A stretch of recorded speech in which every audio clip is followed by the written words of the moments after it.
आवाज की दुनिया के दोस्तों, आप सभी को मेरा यानी हेमंत कुमार का प्यार भरा नमस्कार, आदाब, सत श्री अकाल। Great good morning to all of you. आज अपने इस अध्याय में मैं आपसे बात करूंगा वीरू और बसंती के बारे में। वीरू और बसंती, धर्मेंद्र और हेमा मालिनी। एक तरफ हीमैन, नरम गरम धर्म, और दूसरी तरफ ड्रीम गर्ल हेमा मालिनी। और मैं सच बताऊं, अगर धर्मेंद्र और हेमा मालिनी इस फिल्म का हिस्सा नहीं रहे होते तो आज उनकी शादी भी नहीं हुई होती। ये बात कहना मेरे लिए बहुत ज्यादा मुनासिब है और शायद आपके लिए भी ये सुनना मुनासिब होगा।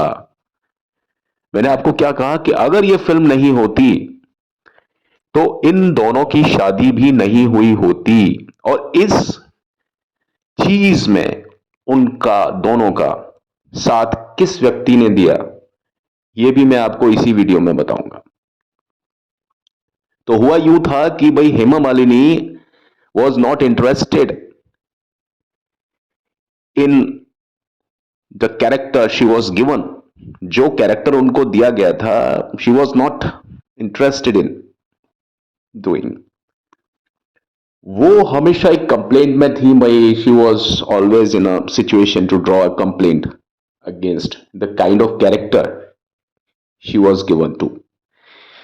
उन्हें हेमा मालिनी का एक टांगे वाली के रूप में आना बहुत अखर रहा था। उन्हें लग रहा था कि यार मैं इस फिल्म में एक टांगे वाली का रोल कैसे कर सकती हूं। और जबकि आपको ध्यान होगा कि सीता और गीता, जो कि 1972 यानी इससे कुछ दिन पहले ही रिलीज हो चुकी थी, और उसमें संजीव कुमार साहब थे, और जाहिर सी बात है धर्मेंद्र और हेमा मालिनी तो थे ही थे। इतनी बड़ी फिल्म जहां पर उनको डबल रोल मिला, सीता और गीता, यानी उस फिल्म में सबसे ज्यादा जो स्क्रीन टाइमिंग थी वो हेमा मालिनी की थी। आपने गौर किया हो तो कहां सीता और गीता में हेमा मालिनी को सबसे ज्यादा स्क्रीन टाइम, यानी सबसे ज्यादा स्क्रीन पर अगर आप इस फिल्म में देखेंगे तो हेमा मालिनी को ही देखेंगे। कभी तो सीता के रूप में, कहीं गीता के रूप में।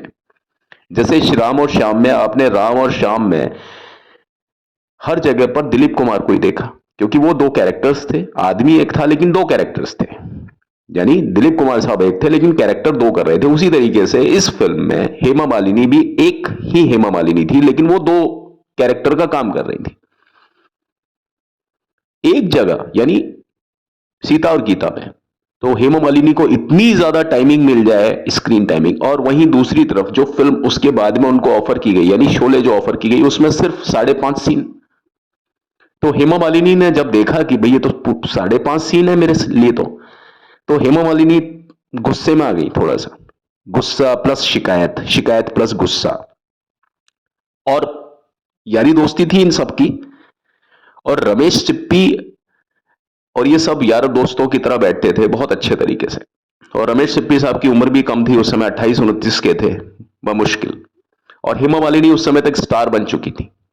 सपनों का सौदागर, और जॉनी मेरा नाम, तुम हंसी मैं जवान, बहुत सारी फिल्में इनकी पहले ही आ चुकी थी।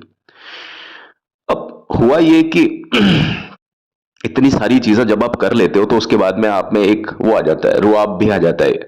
और वहां इनको मालूम चला कि भाई जब उन्होंने स्क्रिप्ट को लिया तो जितनी ज्यादा ये मतलब उत्साहित थी, उतनी ज्यादा ये गुस्से में आ गई कि यार ये क्या दिया मुझे।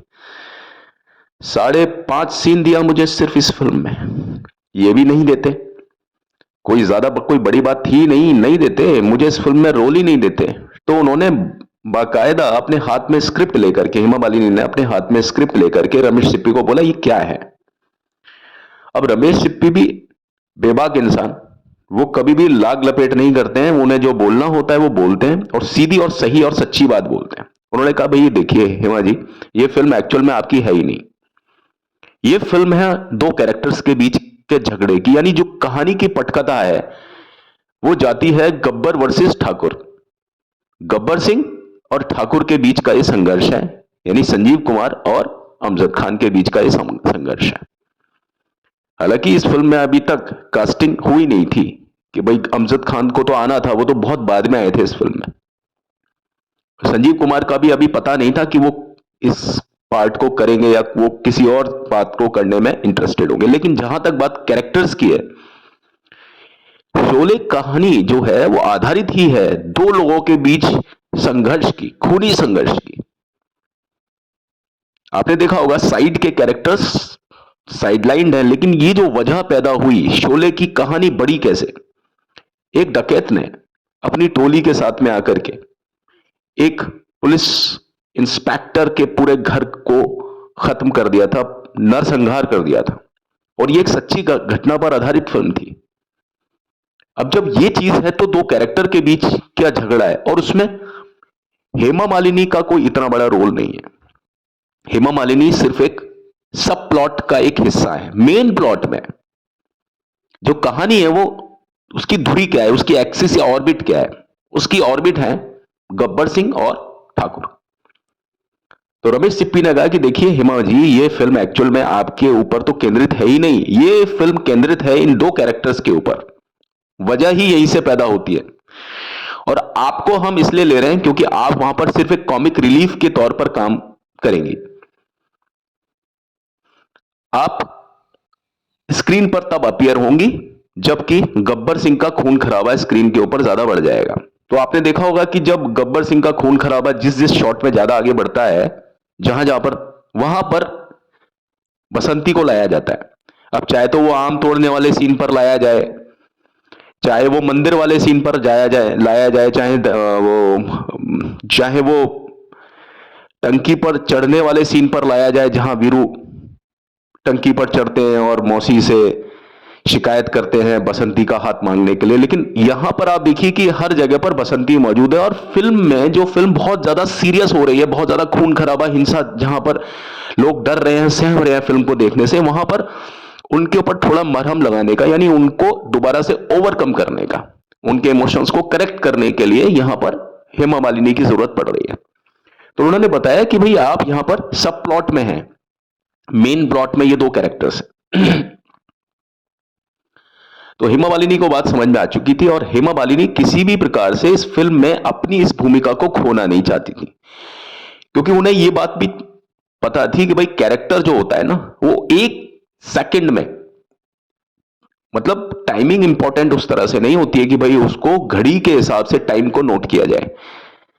एक कैरेक्टर 10 सेकंड के लिए भी अगर स्क्रीन पर आ रहा है और वो 10 सेकंड में भी वो करामात कर दे जो लोगों के दिमाग पर उसका प्रभाव जिंदगी भर अंकित हो जाए, इसको बोलते हैं टाइमिंग, स्क्रीन टाइमिंग।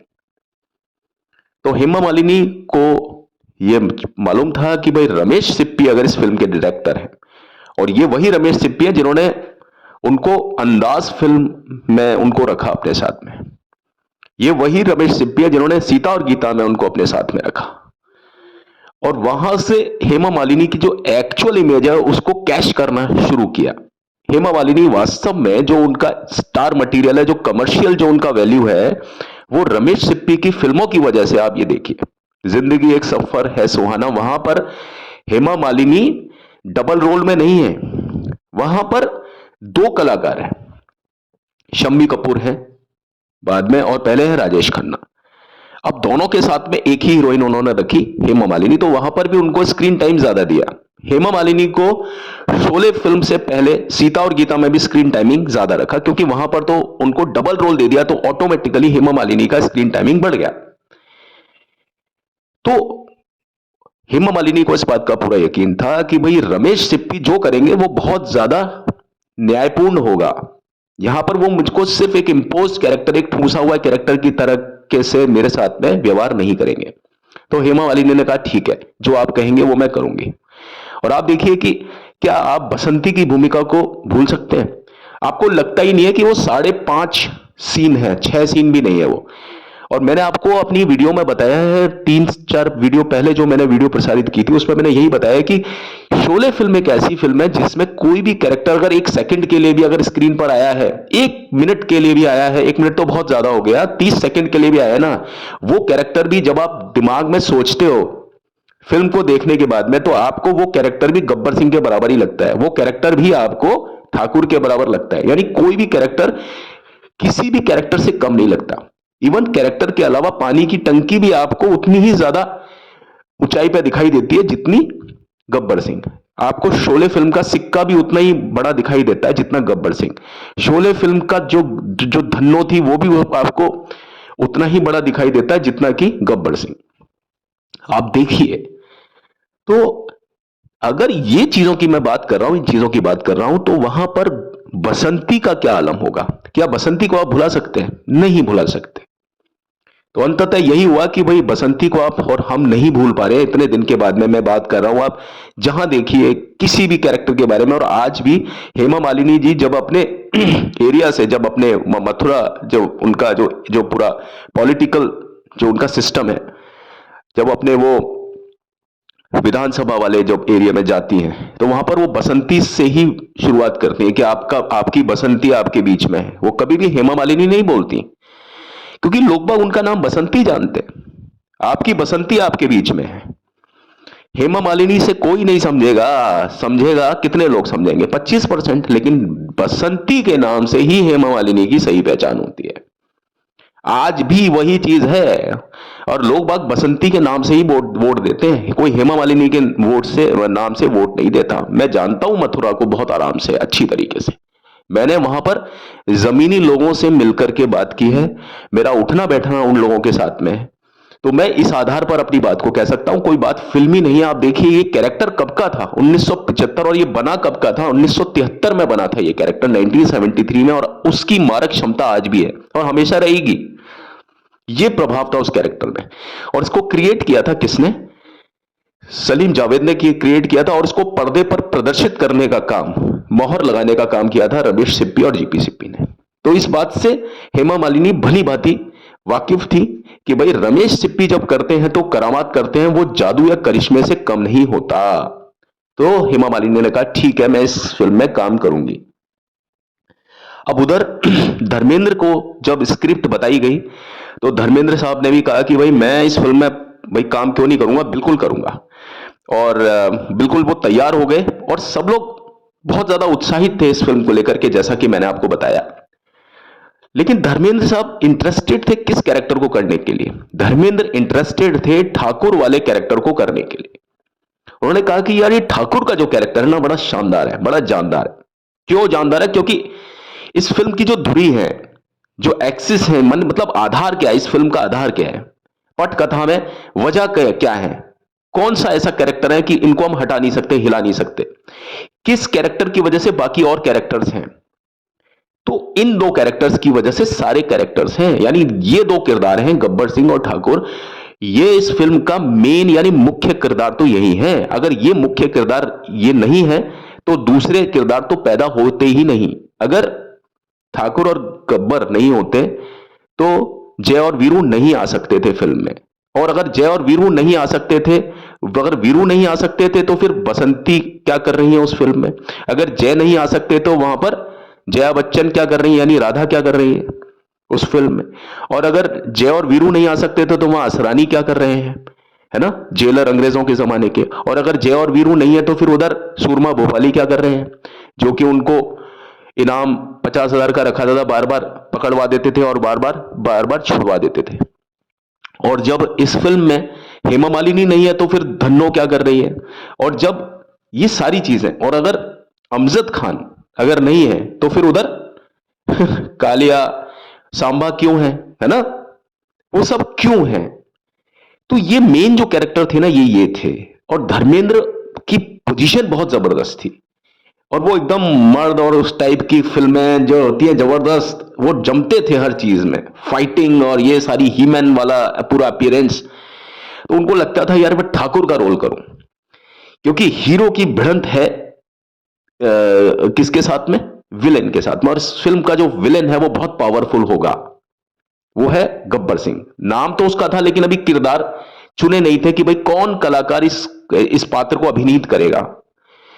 उसकी बात मैं कर चुका हूं कि भाई गब्बर सिंह मतलब अमजद खान, लेकिन वो तो बाद में आए थे अमजद खान, लेकिन उससे पहले ये चीज हो चुकी थी। तो उन्होंने कहा भी देखो विलेन तो मैं नहीं करूंगा, क्योंकि वो टाइपकास्ट हो सकते थे। तो धर्मेंद्र ने कहा कि भाई इस फिल्म में मैं ठाकुर की भूमिका अदा करूंगा, क्योंकि मैं विलन तो बन नहीं सकता हूं, क्योंकि मैं हीरो हूं और मैंने हीरो वाले काम ही किए। बची बात ठाकुर, तो मैं ठाकुर करूंगा, लेकिन ठाकुर के चाहे हाथ नहीं है चाहे कुछ नहीं है, लेकिन मैं करूंगा ठाकुर ही करूंगा। लेकिन उनको रमेश सिप्पी ने एक बात बताई। उन्होंने कहा कि देखिए, आप एक बात भूल रहे हैं, अगर आप ठाकुर का रोल करते हैं तो उधर ठाकुर के रोल के साथ में हेमा मालिनी का एक भी सीन नहीं है, क्योंकि हेमा मालिनी का जो सीन है वो किसके साथ में है? वीरू के साथ में। अगर आप ठाकुर का रोल करेंगे तो फिर वीरू का रोल हमें किसको देना पड़ेगा? संजीव कुमार साहब को देना पड़ेगा। और यह बात शायद आपको मालूम हो कि संजीव कुमार साहब रियल में, वास्तव में हेमा मालिनी को प्रपोज कर चुके थे। कुछ ही दिन पहले उन्होंने अपने प्रेम का इजहार हेमा मालिनी को कर दिया था, और वो फिल्म थी सीता और गीता, जो कि इससे तुरंत पहले आई थी। उस फिल्म में आप देखिए संजीव कुमार भी थे, हेमा मालिनी और धर्मेंद्र तो थे, लेकिन संजीव कुमार भी थे। तो ये एक, आप समझ लीजिए कि ट्रायंगुलर लव स्टोरी चल रही थी रियल में, जहां पर धर्मेंद्र से कहीं ज्यादा आगे थे संजीव कुमार हेमा मालिनी को पाने के लिए। और हेमा मालिनी अभी असमंजस में थी कि मैं क्या करूं क्या ना करूं। हेमा मालिनी हां कर सकती थी संजीव कुमार को, क्योंकि उन्होंने अभी तक डिसाइड नहीं किया था इस चीज को कि मैं धर्मेंद्र से प्रेम करूं या मैं संजीव कुमार से प्रेम करूं। मतलब वो स्थिति होती है ना कई बार हमारी कि हम खुद असमंजस में, वो पसोपेश वाली स्थिति हेमा मालिनी की असल जिंदगी में भी ये चीज चल रही थी। तो धर्मेंद्र को उन्होंने इस नजाकत को समझाया। किसने इस नजाकत को समझाया? रमेश सिप्पी ने धर्मेंद्र को इस नजाकत को समझाया कि अगर ठाकुर का रोल करेंगे तो फिर गब्बर जो वीरू का रोल फिर हमें संजीव कुमार को देना पड़ेगा। और वीरू का रोल संजीव कुमार को देने का मतलब यह है कि संजीव कुमार की ज्यादातर जो सिटिंग होगी ना, ज्यादातर किसके साथ होगी? हेमा मालिनी के साथ में होगी। उनका रोज का बोलना चालना हेमा मालिनी के साथ में होगा, सेट पर भी होगा, फिल्म की शूटिंग के दौरान भी होगा, और जब सेट पर होंगे तब भी होगा। तो हो सकता है कि संजीव कुमार साहब, क्योंकि पहले ही हेमा मालिनी को प्रपोज कर चुके हैं, तो हेमा मालिनी को वो ले जाएं, क्योंकि ज्यादा जो मिलने का जो कवरेज है वो दोनों को मिलेगा आपस में, एक दूसरे के साथ में उठना बैठना। और ये उठना बैठना, ये नजदीकियां, ये आपस में जो उनका टर्म है, यही उनको आगे चल के एक बना सकता है। और इसी तरीके से प्रेम जमता है, और इसी तरीके से प्रेम का परवान चढ़ता है आपस में। जितना ज्यादा हम किसी के साथ में उठते बैठते हैं, हम एक्चुअली उसके प्रति आकर्षित हो जाते हैं, और बाद में हम उसके प्रेम में पड़ जाते हैं, और बाद में हमारी शादी भी उसके साथ में हो जाती है। इस तरीके से रमेश सिप्पी ने धर्मेंद्र को समझाया। उन्होंने कहा भाई देखिए, मुझे कोई दिक्कत नहीं है, आप इस फिल्म में कोई भी रोल कर सकते हैं, प्रथम निमंत्रण आपको, लेकिन इस फिल्म में अगर आपने ये रोल किया ठाकुर का, तो जाहिर सी बात है कि संजीव कुमार के साथ में हेमा मालिनी चली जाएंगी रियल जिंदगी में भी। अब आप समझ लीजिए, आपके ऊपर है बात। इस बात को जब धर्मेंद्र ने समझा, ताड़ लिया, उन्होंने कहा कि यार रमेश सिप्पी सही है बिल्कुल। तो उन्होंने तुरंत प्रभाव से 1 मिनट भी गवाए हुए कहा कि नहीं भैया, मैं तो वीरू का रोल ही करूंगा, क्योंकि वीरू का अगर मैं रोल करूंगा तो मुझे हेमा मालिनी के साथ में बैठने के, उठने बैठने के मौके मिलते रहेंगे, बार बार मिलते रहेंगे, 1000 बार मिलते रहेंगे। और इस समय धर्मेंद्र को इन्हीं सब मौकों की तलाश थी हेमा मालिनी के साथ में, कि वो ज्यादा से ज्यादा हेमा मालिनी के साथ में ज्यादा से ज्यादा समय अपना बिताएं। तभी तो वो हेमा मालिनी को इंप्रेस कर सकते थे, तभी तो वो हेमा मालिनी को अपनी वाइफ बना सकते थे।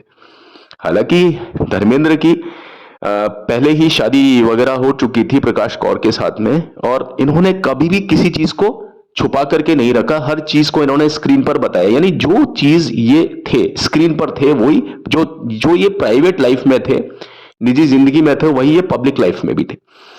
धर्मेंद्र साहब को मैं गलत नहीं मान सकता, नहीं कह सकता, कोई नहीं कह सकता, क्योंकि जो इन्होंने किया खुल के किया, सबके सामने वो किया। जो ये अपनी निजी जिंदगी में भी जो इन्होंने किया, सबके सामने खुल के किया।